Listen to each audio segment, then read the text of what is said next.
आइए आज हम स्टडी करेंगे जो कूलाम साइंटिस्ट हैं इनका पहले जीवन परिचय, इसके बाद आगे स्टडी करेंगे।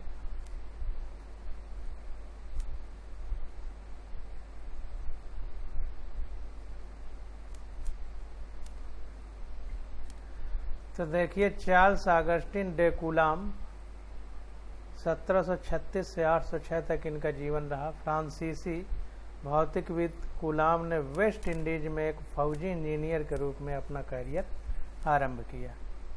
सन 1776 में वो पेरिस लौट आए तथा एक छोटी सी संपत्ति बनाकर एकांत में अपना शोध कार्य करने लगे। बल के परिमाण को मापने के लिए उन्होंने एक आयठन तुला का आविष्कार किया और इसका उपयोग उन्होंने छोटे आवेशित गोलों के बीच लगने वाले आकर्षण तथा अथवा प्रतिकर्षण बलों को ज्ञात करने में किया। तो इन्होंने आयठन तुला का आविष्कार खुद किया था और छोटे जो आवेश हैं उन पर लगने वाले बलों के बारे में समझा। इस प्रकार सन 1785 में ये व्युत्क्रम वर्ग नियम को खोज पाए, जिसे आज कूलाम का नियम कहते हैं। तो चूंकि 1/r² होता है तो व्युत्क्रम का वर्ग हो गया है, तो इसीलिए व्युत्क्रम वर्ग नियम को भी इन्होंने दिया, जिसको आज कूलाम का नियम कहते हैं।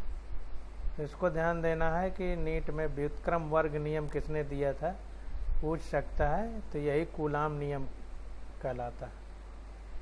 इस नियम का पूर्व अनुमान प्रिस्टले तथा कैवेंडिश ने लगा लिया था, परंतु कैवेंडिश ने अपने परिणाम कभी प्रकाशित नहीं किए। कूलाम ने सजातीय तथा विजातीय चुंबकीय ध्रुवों के बीच लगने वाले व्युत्क्रम वर्ग नियम का भी पता लगाया।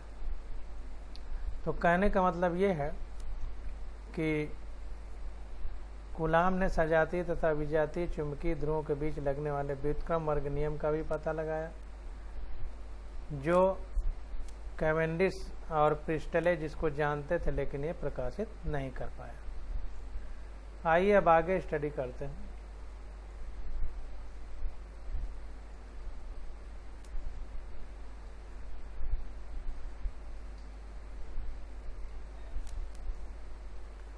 तो अब हम लोग क्वेश्चन करेंगे, क्योंकि ऊपर तो सारा हम लोग पढ़ ही चुके हैं। तो पहला क्वेश्चन देखते हैं। कह रहा है, दो वैद्युत आवेशों के बीच स्थिर वैद्युत बल के लिए कूलाम नियम तथा दो स्थिर बिंदु द्रव्यमानों के बीच गुरुत्वाकर्षण बल के लिए न्यूटन का नियम दोनों में ही बल आवेशों एवं द्रव्यमानों के बीच की दूरी के वर्ग के व्युत्क्रमानुपाती होता है। अभी हमने ऊपर पढ़ा है कि जो न्यूटन का तीसरा नियम है वही कूलाम का नियम है, इनमें समानता है। इन दोनों बलों के परिमाण ज्ञात करके उनकी प्रबलताओं की तुलना की जाए। तो कह रहा है इन दोनों बलों के परिमाण हमको ज्ञात करना है और कौन ज्यादा प्रबल है या कौन कम प्रबल है इसकी तुलना करना है। और तुलना में भी कह रहा है कि एक इलेक्ट्रॉन तथा एक प्रोटॉन के बीच लगने वाले बल की तुलना, फिर दो प्रोटॉनों के बीच लगने वाली तुलना बलों की तुलना, फिर इलेक्ट्रॉन और प्रोटॉन में पारस्परिक आकर्षण के वैद्युत बल के कारण इलेक्ट्रॉन तथा प्रोटॉन के त्वरण आकलित कीजिए।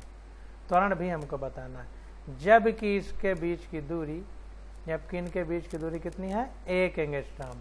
और ब्रैकेट में हमको बता भी दिया है कि 1 एंगस्ट्रॉम बराबर 10⁻⁻10 मीटर होता है। प्रोटॉन का द्रव्यमान बता दिया है, mp बराबर 1.67 × 10⁻27 के, और के मतलब kg ही होगा। और इलेक्ट्रॉन का द्रव्यमान बता दिया है 9.11 × 10⁻31 kg। तो इतनी चीज़ें हमको बताई हैं। तो अब एक एक करके हम सारी चीज़ों का अध्ययन करते हैं। तो देखिए, एक इलेक्ट्रॉन तथा एक प्रोटॉन के बीच वैद्युत बल जबकि उनके बीच की दूरी r है। तो इलेक्ट्रॉन और प्रोटॉन के बीच की वैद्युत बल की दूरी r है, उनके बीच कितना बल लगेगा। तो हमने कूलाम का नियम पढ़ा है कि F = K 1/Q1 Q2 mod of करके, यानी उनका परिमाण अपान आर स्क्वायर। पीछे फार्मूला पढ़ चुके हैं, उसी फार्मूले को यहाँ पर लगा रहे हैं। तो देखिए इलेक्ट्रॉन और प्रोटॉन दोनों के लिए उसने ई लिखा है, ई वर्ड, इलेक्ट्रॉन के लिए ई और प्रोटॉन के लिए पी नहीं लिखा है। उसका कारण है कि दोनों में आवेश बराबर होता है, बस केवल आवेश का प्रभाव उल्टा होता है। यानी एक को हम अगर धन मानते हैं तो दूसरे को ऋण मानते हैं। चिन्ह परिपाटी के हिसाब से इलेक्ट्रॉन को ऋण और प्रोटॉन को धन मानेंगे, क्योंकि हमसे पहले के वैज्ञानिक ऐसा मानते चले आए हैं। तो पीछे जो हमने पढ़ा है उसमें हमने आपको बताया था कि जब भी हम बल की बात करेंगे तो जो इलेक्ट्रॉन और प्रोटॉन पर आवेश हैं उनको चिन्ह सहित रखा जाएगा। पीछे हम पढ़ चुके हैं, तो उसी हिसाब से चिन्ह सहित रखेंगे। तो यहाँ पर देखिए एफ ई का मतलब इलेक्ट्रॉन और प्रोटॉन के बीच जो बल लग रहा है तो वो हो जाएगा -1/4πε0, क्योंकि के को बाद में हमने पढ़ा था कि 1/4πε0 के बराबर रखा गया था। तो के की जगह रख दिया 1/4πε0। अब E/E/r², और चिन्ह भी रखेंगे, इलेक्ट्रॉन का ऋण और प्रोटॉन का धन। तो धन और ऋण का गुणा अगर होता है तो ऋण आता है, तो इसीलिए ऋण चिन्ह आ गया है, यानी निगेटिव का साइन लग गया। तो 1/4πε0 E²/r² हो गया। यहाँ पर ऋणात्मक चिन्ह आकर्षण बल को इंगित करता है। अब देखिए ऋण चिन्ह लग रहा है, तो इसका मतलब कि आवेश एक दूसरे के विपरीत प्रभाव वाले हैं, और विपरीत प्रभाव वाले आवेश एक दूसरे को आकर्षित करते हैं। इसके तदनुरूप गुरुत्वाकर्षण बल जो सदैव धनात्मक है। अब यहाँ पर ध्यान दीजिए कि आवेश के बीच जो बल लग रहा है वो ऋणात्मक आ गया है, जबकि हमारा जो गुरुत्वाकर्षण बल है वो सदैव धनात्मक होता है। उसका कारण है कि आवेश धन और ऋण दो प्रकार के होते हैं, जबकि द्रव्यमान केवल धनात्मक ही होता है, ऋणात्मक नहीं होता। अब देखिए न्यूटन का गुरुत्वाकर्षण का अगर हम फार्मूला यूज करें तो ये फार्मूला होता है Fg = G m1m2/r² होता है। लेकिन यहाँ पर m की जगह प्रोटॉन का मास और दूसरे m की जगह इलेक्ट्रॉन का मास रखेंगे, क्योंकि दोनों m1 m2 इलेक्ट्रॉन और प्रोटॉन है, r²। जैसे बिल्कुल ये है वैसे ये हो जाएगा। यहाँ आवेश है, यहाँ द्रव्यमान है, यहाँ पर जो नियतांक है वो 1/4πε0 यानी निर्वात की का परावैद्युतांक है, परमिटिविटी ऑफ फ्री स्पेस जिसको कहते थे, और यहाँ पर गुरुत्वाकर्षण नियतांक है जिसको जी लिखा गया है। आगे जब हम न्यूटन के गति के नियम पढ़ेंगे तो ये फार्मूला आएगा। अब ये 12 का कोर्स चल रहा है, तो ये मान के चला जा रहा है कि आपने 11 में इसको पढ़ा है। तो यहाँ पर MP तथा ME क्रमशः इलेक्ट्रॉन व प्रोटॉन के द्रव्यमान। तो जब हम कूलाम की बात करते हैं तो कूलाम का जो बल है वो आवेश के लिए है, तो यहाँ पर हमने आवेश रखा है। और जब न्यूटन की बात करते हैं तो न्यूटन का जो गुरुत्वाकर्षण बल है, ये जो है देखिए गुरुत्वाकर्षण यानी गुरुत्व का आकर्षण, यानी सिर्फ आकर्षण ही होता है, इसमें प्रतिकर्षण नहीं होता, यानी एक ही प्रभाव है कि धनात्मक होता है। तो यहाँ पर MP तथा ME क्रमशः प्रोटॉन तथा इलेक्ट्रॉन के द्रव्यमान है, तो यहाँ पर द्रव्यमान लिखेंगे। तो अब चूंकि हमसे क्वेश्चन में बोला है कि आप जो है गुरुत्वाकर्षण बल और आवेशों के बीच लगने वाले बल यानी कूलाम बल और गुरुत्वाकर्षण बल की तुलना कीजिए, तो अब ये कूलाम बल बटे गुरुत्वाकर्षण बल कर देंगे। और चूंकि ये बल हमारा सदिश राशि है और हमें केवल इनके परिमाण निकालना है, तो मॉड ऑफ में लिख दिया, केवल परिमाण से मतलब है। तो Fe/Fg हो गया बराबर, अब E² ये नीचे चला जाएगा 4πε0, और ये G क्योंकि G तो नीचे ही है तो नीचे हो गया, MP/ME हो गया, और R हमारा कट जाएगा तो R नहीं। अब यहाँ पर इलेक्ट्रॉन और प्रोटॉन का आवेश रख देंगे 1.6 × 10⁻⁻19 अपने हिसाब से रख लीजिएगा, और E² है तो 2 बार रखेंगे, अपान 4πε0 1/4πε0 की वैल्यू रख देंगे जैसा हमने पीछे पढ़ा था 1/4πε0 की वैल्यू उसको रख देंगे, जी का मान रख देंगे, सब यहाँ पर दिया गया है। देखिए जी का मान यहाँ नहीं दिया गया है, आपको याद करना पड़ेगा और जी का मान रखना पड़ेगा। तो जी का मान रख देंगे, प्रोटॉन का द्रव्यमान हमको दिया गया है, इलेक्ट्रॉन का द्रव्यमान दिया गया। जब सारी वैल्यू रख देंगे, चूंकि ये फोर्स कूलाम बल है जो आवेशों के बीच बल है उसका भी मात्रक न्यूटन है, और गुरुत्वाकर्षण बल है चूंकि बल बल है तो उसका भी मात्रक न्यूटन है, तो न्यूटन और न्यूटन कट जाएंगे, तो जो भी हमें राशि मिलेगी उसका कोई भी मात्रक नहीं होगा। इसको ध्यान देना है। अब ये आप समझिए कि इलेक्ट्रॉन का आवेश यहाँ पर रखना है 1.6 × 10⁻19 कूलाम, 2 बार रखना है क्योंकि स्क्वायर है, अपान 1/4πε0 की वैल्यू रखना है। जी गुरुत्वाकर्षण नियतांक है, इसकी वैल्यू रखना है, 11 में पढ़ाया गया है। प्रोटॉन का द्रव्यमान रखना है, इलेक्ट्रॉन का द्रव्यमान रखना है। जब सब चीज रख देंगे तो सॉल्व करेंगे तो 2.4 × 10⁻39 आ जाएगा।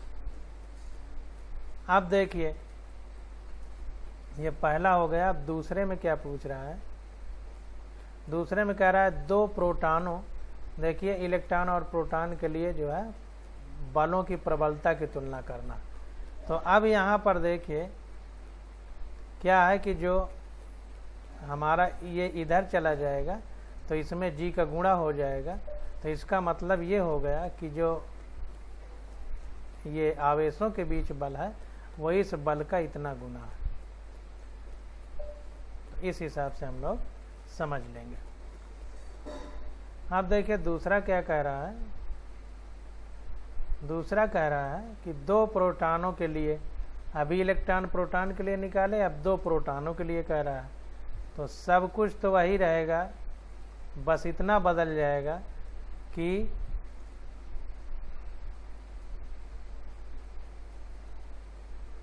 यहाँ पर द्रव्यमान प्रोटॉन का आ जाएगा। अब यहाँ पर देखिए मॉड ऑफ लगाया, यानी केवल हमको परिमाण से मतलब है, बलों के दिशा और सदिश से कोई मतलब नहीं है, तो इसीलिए ऋण चिन्ह यहाँ पर नहीं लगा है, क्योंकि परिमाण से केवल मतलब है कि कितने गुना होगा।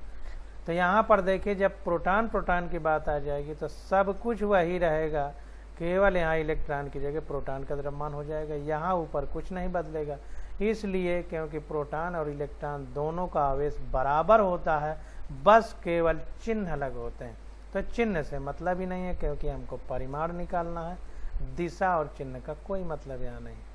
तो ये देखिए निकल करके आ गया 1.3 × 10⁻36। सारी वैल्यू उसी तरह रखेंगे जैसे हमने यहाँ पर बताया है।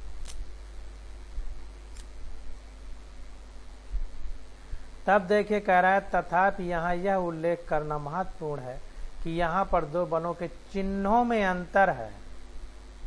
चिन्हों में अंतर है, देखिए क्यों, क्योंकि यहाँ पर प्रोटॉन प्रोटॉन है, यहाँ पर इलेक्ट्रॉन और प्रोटॉन है, तो इलेक्ट्रॉन प्रोटॉन आपस में आकर्षित करेंगे तो बलों की दिशा अलग होगी तो चिन्ह भी अलग होगा। यहाँ पर प्रोटॉन प्रोटॉन प्रतिकर्षित करेंगे तो जाहिर सी बात है कि विपरीत जाएंगे, ये अपने ओर आकर्षित करेंगे तो दिशा अलग होगी, दिशा के हिसाब से भी चिन्ह भी अलग होगा। तो वही कह रहा है कि तथापि यहाँ पर उल्लेख करना महत्वपूर्ण है कि यहाँ पर 2 बलों के चिन्हों में अंतर है।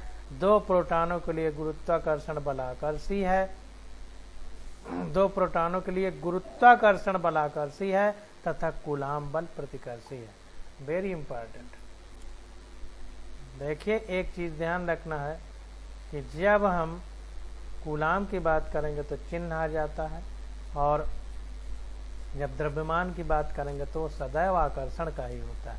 तो जब प्रोटॉन प्रोटॉन रहेंगे तो समान आवेश प्रतिकर्षित करते हैं तो प्रतिकर्षी बल होगा कूलाम बल, जबकि गुरुत्वाकर्षण बल आकर्षी होगा। नाभिक के भीतर इन बलों के वास्तविक मान, नाभिक के भीतर 2 प्रोटॉनों के बीच की दूरी लगभग 10⁻⁻15 मीटर है। तो Fe इलेक्ट्रॉन की अगर बात करें तो उसमें 230 न्यूटन का लगभग बल लगता है, जबकि गुरुत्वाकर्षण की बात करें तो 1.9 × 10⁻34 न्यूटन बल लगता है। अब ये दोनों हम लोग निकाल लेंगे इसी प्रकार से जैसे कूलाम बल और ये गुरुत्वाकर्षण बल का जो फार्मूला है, तो इसी से इस फार्मूले को याद कर लीजिए।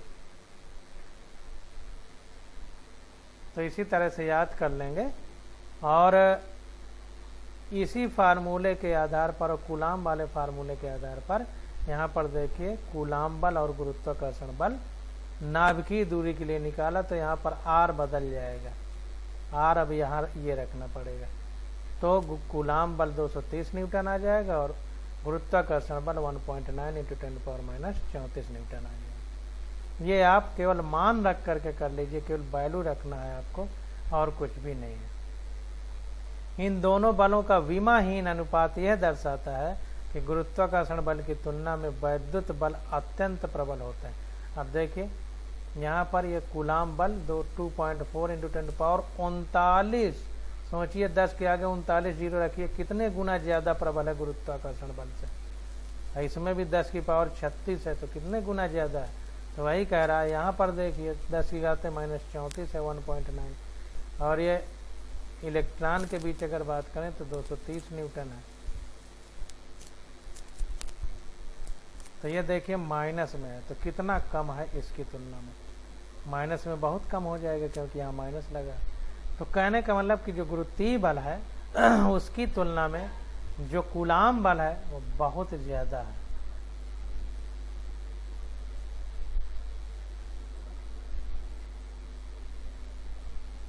अब आगे देखते हैं, अब आगे हमसे पूछ रहा है, क्या ये भी देख लें। कह रहा है इलेक्ट्रॉन तथा प्रोटॉन में पारस्परिक आकर्षण के वैद्युत बल के कारण इलेक्ट्रॉन तथा प्रोटॉन के त्वरण आकलित कीजिए जब इनके बीच की दूरी 1 एंगस्ट्रॉम। तो हमको त्वरण निकालना है, यानी एसिलरेशन। अब यहाँ पर सबसे पहली बात यह है कि आपको त्वरण पता होना चाहिए कि त्वरण होता क्या है। तो अगर हम त्वरण की बात करें तो वेग परिवर्तन की दर को त्वरण कहते हैं। देखिए जब कुछ भी परिवर्तन होता है तो वहां पर समय आ जाता है, उसी समय को दर कहते हैं कि समय के हिसाब से किस प्रकार से परिवर्तन हो रहा है, तो उसी को दर कहते हैं। तो वेग परिवर्तन की दर को त्वरण कहते हैं, यानी प्रति सेकंड कितना वेग में परिवर्तन हो रहा है उसको हम त्वरण कहेंगे। तो इसको ध्यान देना है। तो इसको देखते हैं। तो कह रहा है एक प्रोटॉन द्वारा एक इलेक्ट्रॉन पर आरोपित वैद्युत बल F परिमाण में एक इलेक्ट्रॉन द्वारा एक प्रोटॉन पर आरोपित बल समान है। जाहिर सी बात है इलेक्ट्रॉन है और प्रोटॉन है, तो अगर हम वैद्युत बल की बात करें तो चूंकि दोनों में आवेश बराबर होते हैं, बस केवल चिन्ह अलग अलग है, तो परिमाण इनका बराबर होगा, क्योंकि चिन्ह हटा देते हैं परिमाण में। तो इलेक्ट्रॉन द्वारा एक प्रोटॉन पर आरोपित बल समान है। जितना इलेक्ट्रॉन प्रोटॉन पर बल लगाएगा उतना ही प्रोटॉन इलेक्ट्रॉन पर। तथापि इलेक्ट्रॉन तथा प्रोटॉन के द्रव्यमान भिन्न होते हैं, जबकि इलेक्ट्रॉन और प्रोटॉन के द्रव्यमान अलग अलग होते हैं। इस बात को समझने का प्रयास करिए। तो यहाँ पर द्रव्यमान से मतलब ही नहीं है, मतलब आवेश से है। तो इस प्रकार बल का परिमाण, तो बल अगर निकालना है तो बल वही कूलाम बल निकालिए। तो यहाँ पर देखिए परिमाण निकाल रहा है, तो चिन्ह यहाँ नहीं रखा जाएगा क्योंकि मॉड ऑफ F कर दिया, यानी अब इसका केवल हमको परिमाण निकालना है। तो 1/4πε0 E²/r² हो जाएगा। E एक प्रोटॉन है और एक दूसरा इलेक्ट्रॉन है, क्योंकि दोनों में आवेश बराबर है इसलिए डायरेक्ट E² लिखा गया है। तो अब यहाँ पर देखिए चिन्ह नहीं लगा क्योंकि हमें परिमाण केवल ज्ञात करना है। तो अब यहाँ पर 1/4πε0 की वैल्यू देखिए लिखा है 8.987 × 10⁹ न्यूटन मीटर स्क्वायर पर कूलाम स्क्वायर इंटू इलेक्ट्रॉन पर आवेश 1.6 × 10⁻19 कूलाम होता है, और दोनों इलेक्ट्रॉन मतलब प्रोटॉन और इलेक्ट्रॉन पर समान आवेश होता है, तो इसी का डायरेक्ट स्क्वायर कर दिया अपान जो बीच की दूरी है वो 10⁻10 मीटर, और स्क्वायर करना है तो स्क्वायर कर दिया। तो ये आ गया 2.3 × 10⁻8 न्यूटन। तो जब 10⁻10 मीटर की दूरी पर इलेक्ट्रॉन और प्रोटॉन रखे गए हैं तो इनमें जो है जो दूरी बल है वो बल की माप आ गई 2.3 × 10⁻8 न्यूटन। अब देखिए इसमें हम देखते हैं, अब ये हमने बल निकाल लिया। अब न्यूटन के गति के नियम दूसरे नियम से बल बराबर द्रव्यमान गुणित त्वरण होता है, न्यूटन का दूसरा नियम है। तो के अनुसार इलेक्ट्रॉन में उत्पन्न त्वरण। अब इसके हिसाब से अगर इलेक्ट्रॉन में उत्पन्न त्वरण हमें निकालना हो तो एफ की जगह एम इंटू ए लिख देंगे, एम इंटू ए। तो ए बराबर हो जाएगा, ये यहाँ पर एम इंटू ए रखेंगे तो ए बराबर हो जाएगा ये पूरा जितना आया है ये अपान नीचे एम चला जाएगा द्रव्यमान, और वो भी इलेक्ट्रॉन का द्रव्यमान।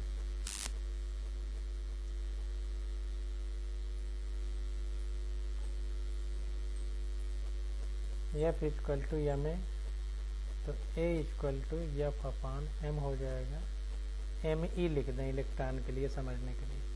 अब एफ की वैल्यू हमारी इतनी निकल आई है 2.3 इंटू 10⁻⁻8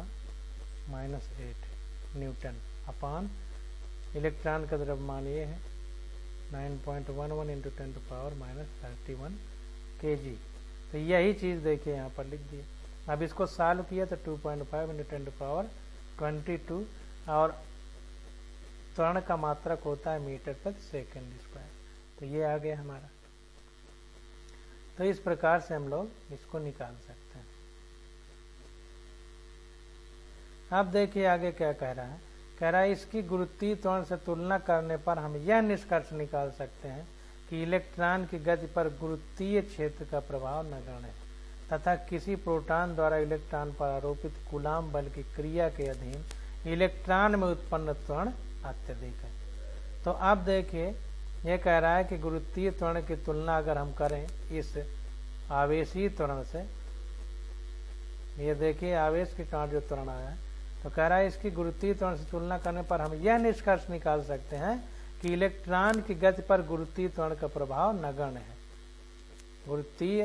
गुरुत्वीय क्षेत्र का प्रभाव नगण्य है।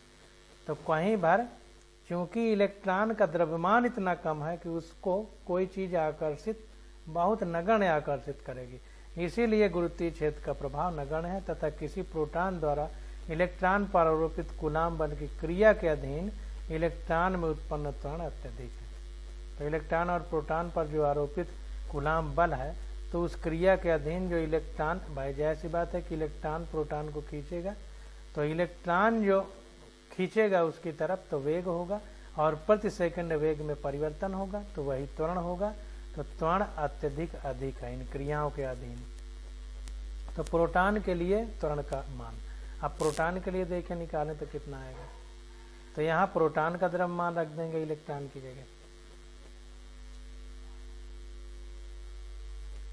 तो यहाँ पर देखें सब कुछ वही है 2.3 इंटू 10⁻⁻8 वही बल अपान इलेक्ट्रॉन की जगह यहाँ प्रोटॉन का द्रव्यमान रख दिया गया 1.67 इंटू 10⁻27 kg। अब इसको सॉल्व किया गया तो आ गया 1.4 इंटू 10⁻19 मीटर प्रति सेकंड स्क्वायर। तो ये प्रोटॉन पर त्वरण आ जाएगा और ये इलेक्ट्रॉन पर त्वरण आ गया। तो इस प्रकार से हम लोग क्वेश्चन को सॉल्व करेंगे। आप समझिए कि क्वेश्चन लगाए कैसे जाते हैं, ये महत्वपूर्ण है। अब अगला क्वेश्चन देखिए आ गया उदाहरण 1.5 कह रहा है धातु का आवेशित गोला ए नायलॉन के धागे से निलंबित है, यानी नायलॉन के धागे से ये आवेशित गोले को बांध दिया गया। यहाँ पर विद्युत रोधी हत्थी द्वारा किसी अन्य धातु के आवेशित गोले बी को ए के इतने निकट लाया जाता है कि चित्र 1.7 ए में दर्शाए अनुसार इनके केंद्रों के बीच की दूरी 10 सेंटीमीटर। तो ये कह रहा है कि इस पर देखो धनावेश है और इस पर भी धनावेश है और इसको ये विद्युत रोधी हत्थी, मतलब कि इसमें ऐसा हत्था लगाया गया है कि ये आवेश उतर करके हाथ से हमारे जमीन में न चला जाए, क्योंकि मनुष्य चालक की तरह काम करता है, हमारा शरीर कंडक्टर है, इंसुलेटर नहीं है। तो इसीलिए विद्युत रोधी लगाई गई कि ये छड़ से इस गोले से आवेश उतर के हाथ से जमीन में न जाए। तो कह रहा है 10 सेंटीमीटर तक पास लाते हैं। कह रहा है गोले ए के परिणामी प्रतिकर्षण को नोट किया जाता है। अब ये धीरे धीरे जाहिर सी बात है जब इसके पास आएगा तो धन और धन के बीच समान आवेश है, तो समान आवेशों के बीच प्रतिकर्षण होता है। तो वही कह रहा है कि गोले ए के परिणामी प्रतिकर्षण को नोट किया जाता है। उदाहरणार्थ गोले पर चमकीला प्रकाश पुंज डालकर तथा अंशांकित पर्दे पर बनी उसकी छाया का विक्षेपण मापकर ए तथा बी गोलों को, अब ये देखिए प्रतिकर्षण को कैसे नापा जा रहा है। तो बताया कि उसमें चमकीला प्रकाश डालना है, चमकीला प्रकाश डाल करके आंख से देखेंगे कि कितना विक्षेप हो रहा है, या फिर प्रकाश पुंज डालकर, चमकीला प्रकाश पुंज डालकर आंशिक पर्दे पर बनी उसकी छाया, एक पीछे पर्दा लगा दिया जाता है, तो जब प्रकाश इस पर डालेंगे तो ये गोला जितना बड़ा है उस पर्दे में इसकी छाया दिखाई देगी। तो छाया कितना इधर उधर शिफ्ट हो रही है, कितना अपना स्थान परिवर्तन कर रही है, उसके माध्यम से पता लगाते हैं कि गोला कितना खिसक रहा है, कितना विक्षेप हो रहा है। ए तथा बी गोलों को चित्र 1.7b में दर्शाए अनुसार क्रमशः अनावेशित गोलों सी तथा डी से स्पर्श कराया जाता है।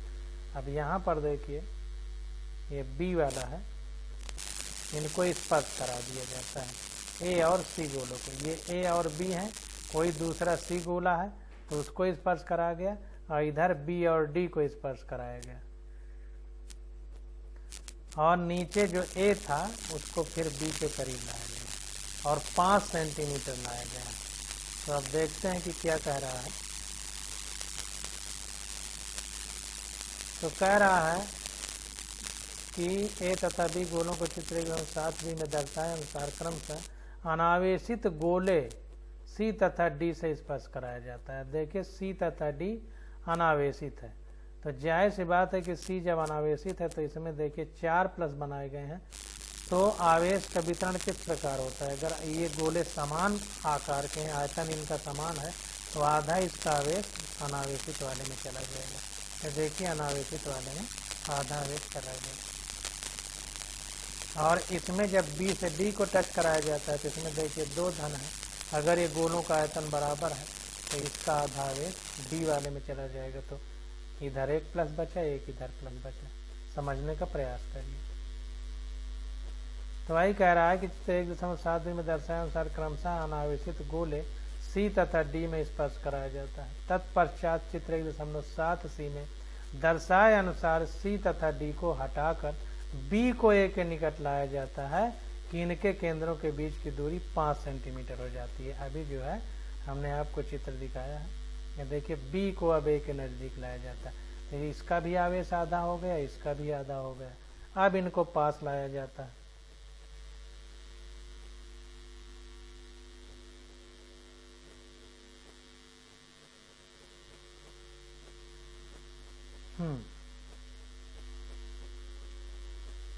निकट लाया जाता है कि इनके केंद्रों के बीच की दूरी 5 सेंटीमीटर हो जाती है। कूलाम नियम के अनुसार ए का कितना अपेक्षिक प्रतिकर्षण है, तो कूलाम नियम के अनुसार ए अब कितना प्रतिकर्षित होगा उसको बताना है। गोले ए तथा सी एवं गोले बी तथा डी के साइज सर्वसम है।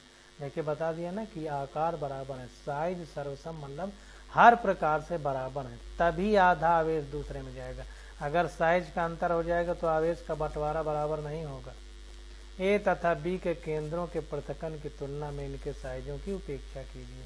तो ये कह रहा है कि ये बी जो दूरी है तो उसके हिसाब से इनके साइज की तुलना को नगण्य मान लेना है, यानी कहने का मतलब बिंदु आवेश की बात कर रहा है कि बिंदु आवेश की तरह हमें मानना है। अब देखिए इसको लगाते हैं, तो देखिए कह रहा है कि मान लीजिए गोले ए पर मूल आवेश Q तथा गोले बी पर मूल आवेश Q डैश है। दोनों गोलों के केंद्रों के बीच की दूरी R है। प्रत्येक पर लगे स्थिर वैद्युत बल का मान F बराबर 1/4πε0। अब Q और Q डैश बल है तो Q आवेश है तो Q डैश हो गया अपान बीच की दूरी R माना है तो R का स्क्वायर हो जाएगा। यहाँ R की तुलना में गोलों ए तथा बी के साइज नगण्य है।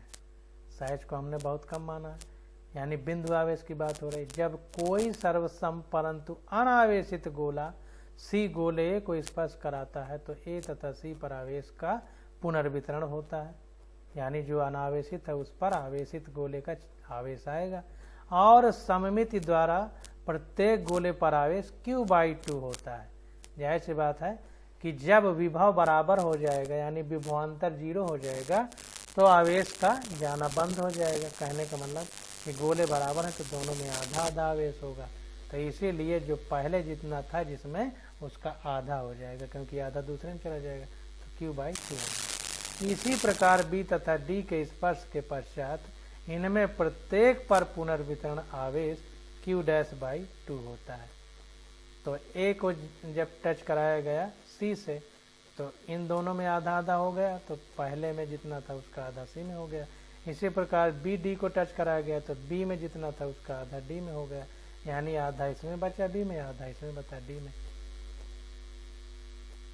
तो वही कह रहा है B और D के स्पर्श के 50 इन पर पुनर्वितरण आवेश q'/2 हो गया, यानी इसमें q/2 हो गया क्योंकि हमने q माना था A में, और B में q' माना है तो q'/2 हो गया, यानी इसका आधा हो गया। अब यदि A तथा B का पृथक्कन आधा रह जाए तो प्रत्येक पर स्थिर वैद्युत बल। तो देखिए आवेश भी आधा हो गया और दूरी भी 10 सेंटीमीटर को आधा करके 5 कर दी गई, तो सब कुछ आधा हो गया, दूरी और आवेश। तो F' बराबर 1/4 q/2 ब्रैकेट में q'/2 अपान r/2 का होल स्क्वायर। आवेश भी आधा, दूरी भी आधी। तो ये आ गया 1/4 q' अपान r², क्योंकि ये कट जाएगा 1/4 1/4 तो दो दो कटेगा, तो ये आ जाएगा हमारा F। तो देखिए अगर दूरी आधी कर दी जाए, आवेश भी आधा कर दिया जाए, तो चूंकि दूरी का स्क्वायर होता है इसलिए ये कट जाते हैं, तो जितना बल पहले था उतना बल अब भी लग रहा है, इसको ध्यान देना। इस प्रकार बल के कारण A पर स्थित वैद्युत बल अपरिवर्तित रहता है। अगर हम आवेश को आधा कर दें और दूरी को भी आधा कर दें तो बल में समान बल उतना जितना पहले लग रहा था उतना बाद में भी लगेगा। ये इस बताने का इसका मुख्य उद्देश्य था। अब अगली हेडिंग हमारी आ जाती है बहुल आवेशों के बीच बल, यानी एक से ज्यादा आवेश है तो उनके बीच बल की गणना कैसे करेंगे, ये अब हम लोग अगले लेक्चर में स्टडी करेंगे। आज बस यहीं तक।